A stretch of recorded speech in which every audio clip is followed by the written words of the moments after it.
मैं सुधांशु मिश्रा अपने चैनल मिश्रा जी के माध्यम से आप सभी श्रोतागण को चंदन वंदन और अभिनंदन। नीलाम्बुजश्यामलकोमलांगं सीतासमारोपितवामभागम् पाणौमासायैकचारुचापं नमामि रामं रघुवंशनाथं। नमामि रामं रघुवंशनाथं। प्रिय श्रोतागण,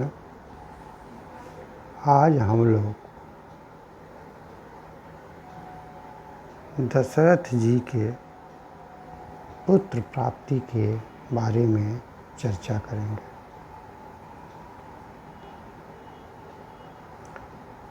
राजा दशरथ जो कि चक्रवर्ती राजा थे और इस पृथ्वी के पहले राजा थे जिनका उठना बैठना इंद्र लोक में भी होता था, इंद्र के पास भी होता था, देवताओं के साथ भी होता था। यही कारण था कि देवासुर संग्राम में अनेकों बार इनको निमंत्रण मिला था और देवताओं की तरफ से युद्ध भी किए थे।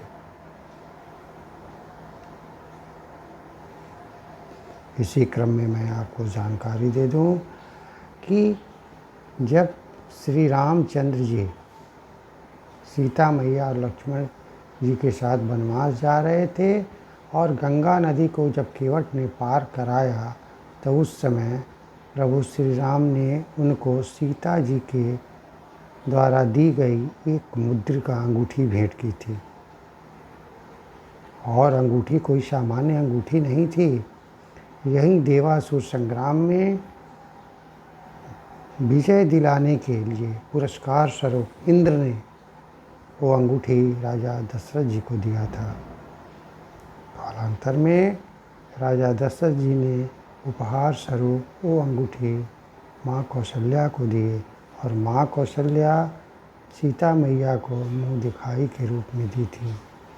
और वही अंगूठी सीता मैया अपने हाथ से खोल करके प्रभु श्री राम के हाथ में दी कि आप उतराई के रूप में केवट भैया को यही अंगूठी दे दें। यानी कि उतने बड़े चक्रवर्ती राजा, लेकिन दुर्भाग्य की बात है कि एक एक करके उन्होंने 3 शादियां की, लेकिन कोई भी वंश की प्राप्ति नहीं हुई। वंश यानी पुत्र रत्न की प्राप्ति नहीं हुई। ऐसी मान्यता है कि सबसे पहली बार जब उन्होंने कौशल्या से शादी की थी तो एक पुत्री का जन्म हुआ था जिसका नाम शांता था। और उन्होंने अपने मित्र लोकपाद जो कि अंग देश के राजा थे और उनकी पत्नी वर्षिणी जो कि कौशल्या की बहन थी, संतानहीन होने के चलते उन लोगों ने उनको उपहार स्वरूप यानी कि संतान सुख प्राप्ति के लिए उनको दे दिया था, ये सोच करके कि मेरी तो अभी नई उम्र है, कालांतर में भी मुझे वंश की प्राप्ति हो सकती है। लेकिन उनके मित्र और रिश्ते में कौशल्या के बहन के पति जिनकी आयु बहुत ज़्यादा हो गई थी और वो वंश के लिए लालायित थे, इसलिए उनको उन्होंने अपनी पुत्री दे दिया था। लेकिन बाद में विधि का विधान ऐसा हुआ कि 3 शादियां करने के बाद भी राजा दशरथ को पुत्र की प्राप्ति नहीं हुई। सारा सुख ऐश्वर्य होने के बावजूद भी, चक्रवर्ती राजा कहलाने के बावजूद भी वो सदैव दुखी रहा करते थे। एक बार वो बहुत दुखी मन से अपने कुल गुरु वशिष्ठ मुनि के आश्रम में गए और बोले कि गुरुवर, मैं बहुत दुखी हूँ, दुनिया के सारे सुख ऐश्वर्य से मैं परिपूर्ण हूँ, लेकिन मुझे एक ही घोर निराशा है कि लगता है रघुकुल का दीपक का अंत मेरे मृत्यु के साथ ही हो जाएगा, क्योंकि मेरे पास तो अगला कोई वारिस है ही नहीं, कोई ऐसा उत्तराधिकारी नहीं है कि मेरे बाद ही रघुकुल को चला सके। इसीलिए गुरुवर आप ही कोई उपाय बताएं। इस पर वशिष्ठ मुनि ने कहा कि राजन, घबराइए नहीं।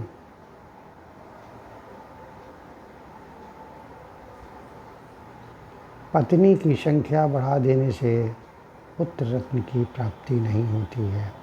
आपने केकर की 3 शादियाँ की, उसके बावजूद भी आपको वंश नहीं मिला।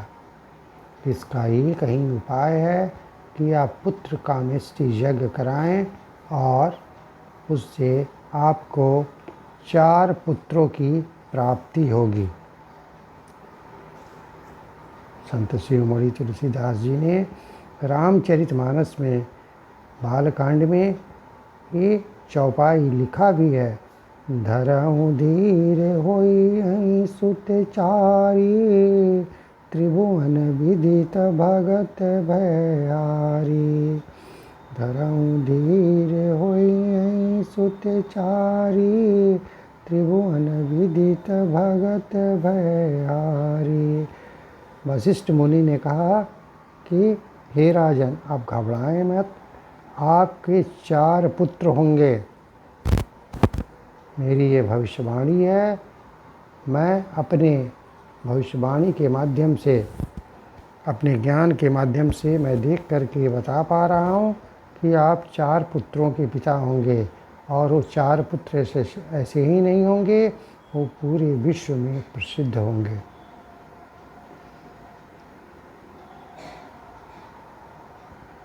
इस पर राजा दशरथ ने कहा कि वो पुत्र होंगे तो कैसे होंगे, गुरुवर ये बताएं, आज तक तो हुआ ही नहीं। इस पर वशिष्ठ मुनि ने कहा, राजन, अब घबराएं नहीं, इसके लिए एक उपाय करना होगा। आपको पुत्र कामेष्टि यज्ञ कराना होगा। इस पर राजन और रानियों ने कहा कि गुरुवर क्यों नहीं करा रहे हैं, आज ही इसको शुरू करें, फिर विलम्ब किस बात की।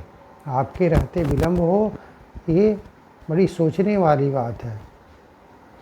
वशिष्ठ मुनि ने कहा, अगर मेरे बस की बात रहती तो मैं कब का करा दिया रहता, लेकिन मैं ये नहीं करा सकता।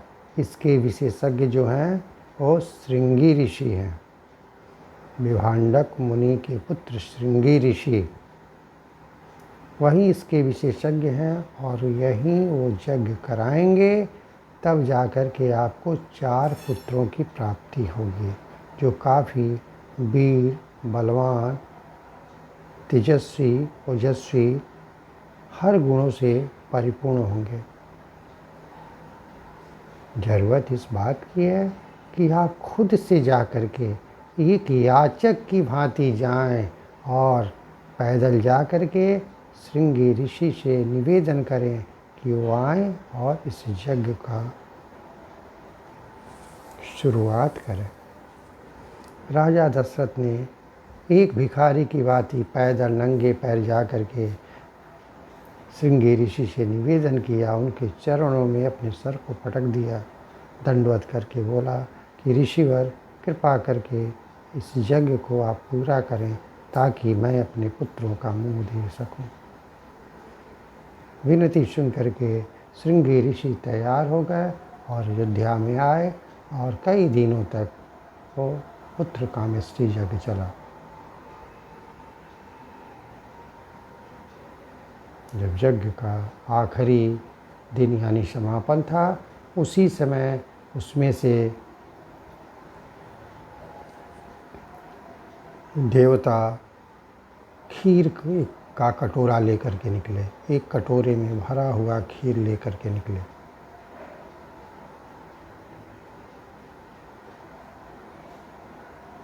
और उस खीर को राजा दशरथ के हाथ में दे दिया गया और श्रृंगी ऋषि ने कहा कि इस खीर को ले जाएं और आप अपनी इच्छा अनुसार तीनों रानियों में बांट दें। बड़ी खुशी मुद्रा से वो खीर लेकर के राजा दशरथ राजमहल में गए और उसमें से आधा भाग कौशल्या को खिला दिए। आधा में से 2 भाग किए और 1 भाग कैकई को दे दिए। बचे हुए 1 भाग जो था उसमें से 2 भाग करके दोनों भाग 1-1 भाग कैकई और कौशल्या के हाथ में दे करके उन दोनों के हाथ से सुमित्रा को खिलाए।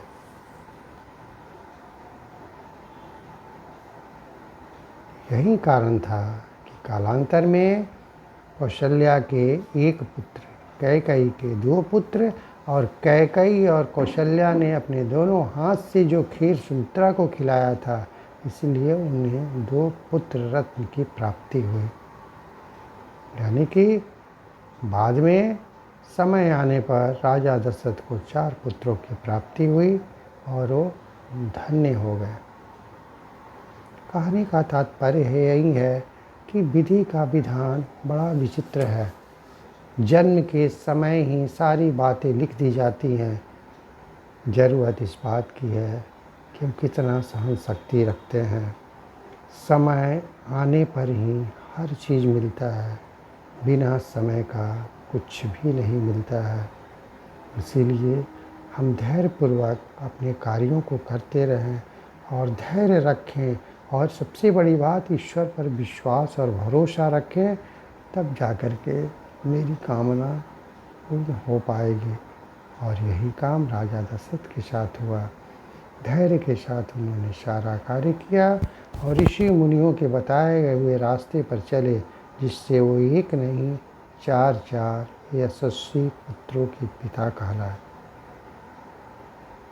इसलिए हम लोग अपने कर्मों को तो करते ही रहें, लेकिन ईश्वर में पूर्ण आस्था रखते हुए, पूर्ण विश्वास के साथ तब अपने कार्य को करें। तो मुझे पूरी उम्मीद है कि हम निश्चित रूप से सफल होंगे।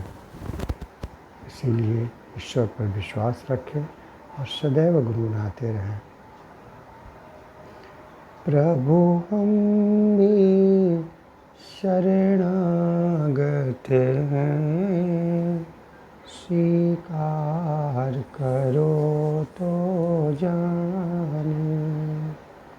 अब मुझे पतित से पावन, सरकार करो तो जाने। प्रभु हम भी शरणागत हैं, स्वीकार करो तो जाने।